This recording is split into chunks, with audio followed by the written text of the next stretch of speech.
huina chuanin saron na chor no lai lup ho hian ti ngai ka ti ang ti hi zo na tam em a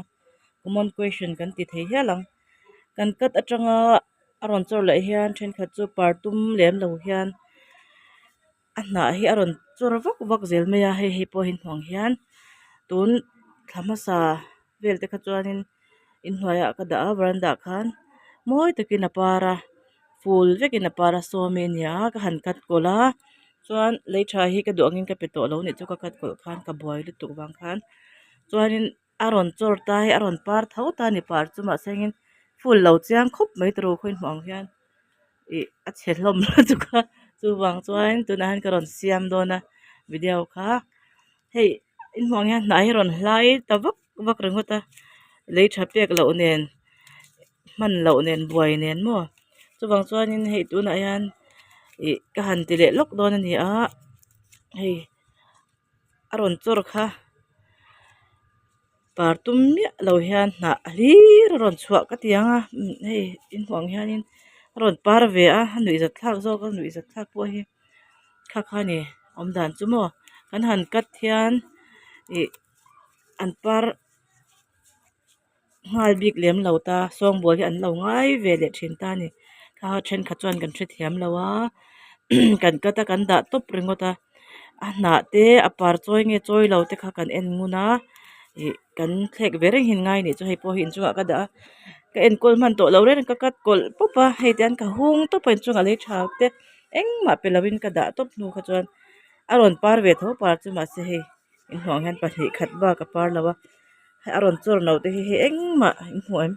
par chaw hin tum lo reng ti han an om top an hnai mo chuwang chuanin a hna lai kha kan payanga ti hian azik ko kha par chhuah tur pon om lo hi chuwang chuan ka sik kol le vek don tiang khan si non te po an ngai ve thina po kol non te po an ngai ve thin ti kha lo hria ula hei tian aron chor dua a chor dua hot mai ni chuan a par om chhuni chu kan khawng anga kan zuah sha manga ma se tianga atang abok hlik hlek a ron chor ho hi param tum lo reng mai ni chuwang chuan ka tuai bal le vek dona hei hmuem heng te pawh hi a bok te a amit bok te anga khan aron chor a par tum mia lo in ron ama ka tuai don hi nia bok thlek ho tuai thla thin lo ka ti chu in hmuem hei bok thlek ho kan nuai vek anga ta han hna te ron chor ve a hna kha chakna kha tiang bok thlek han chuan an par chuang lo hei helai te pawh in hmuanga hmuem chiang rin ron lang ti hian par tum mia lo in oma khosa pia lo tlat ti khan a fia deuhem hei in hmuem ta khuan aron boka aron chora par tum lem lo kan nuai thla ni chu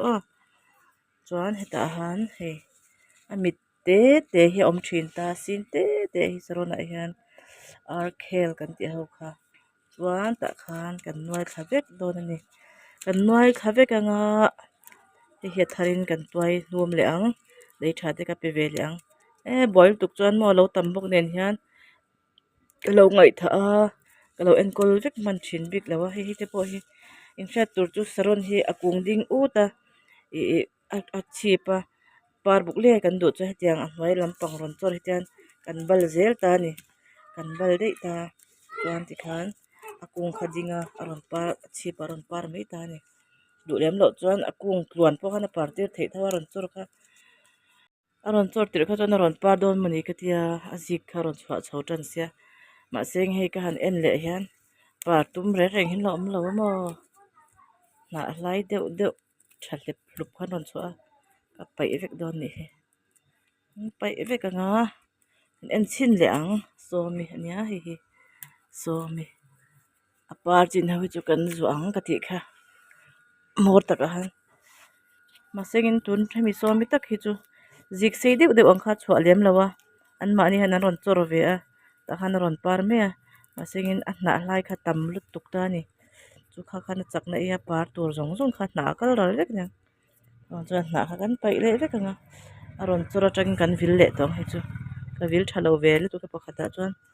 ka en kol seng lo ni chu ka buai ve le tu khi mo chu wang chuan enkol duat an mamu a duat tiah khan tui va pek treuh treuh lampang ni lo khan an mah ni mamawh tawk ang khan kan enkol thiam an ngai nih chu ei tur tha te kan peng a chu tha kan pek bakah khan an mamawh tawk tui te kan pe anga overdose hi awm ve reng a thil re rengah chuan overdose lovin tui in pe bawk anga tui pek tam leh lutuk chuan a hnah a chawr chak emaw tunah pawh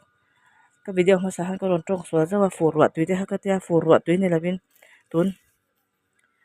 lo thal to rawn haw tui kha dawng tha deuh ani ka wang khan tui a hmun tha lutuk deuh a hnah kha rawn tam nim berin ka hria ka kat atang khan maw chuan tian kan dah anga lei tha kan pe leh anga NPK kha kar khatah vui hnih ten kan peleng NPK pawh an ngheina rei tawh a NPK te pawh lei thar ka ngai leh tawh ve pawh NPK han a pui em em mai ni a par lei tha kan pek bakah hian maw thenkhat chuanin ka ti thlak pah pui lo khawngai thlak thenkhat te chuanin lei tha ek pawh an pe bak tawh lo NPK hmang a ti par pawh an tam tawh a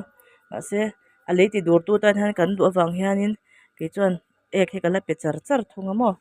tia ka han reboot leh hianin an mah ni pawh an ngei a lei han chawh phut hi a nuam bik a atang ro te pawh a awm ve ni hi atang ro te pawh kat leh vek an ngai ni hi tiang khan atang hrisel lo kan paih leh ang chu nih chu chuan an tuai thar leh turin kan buat seinga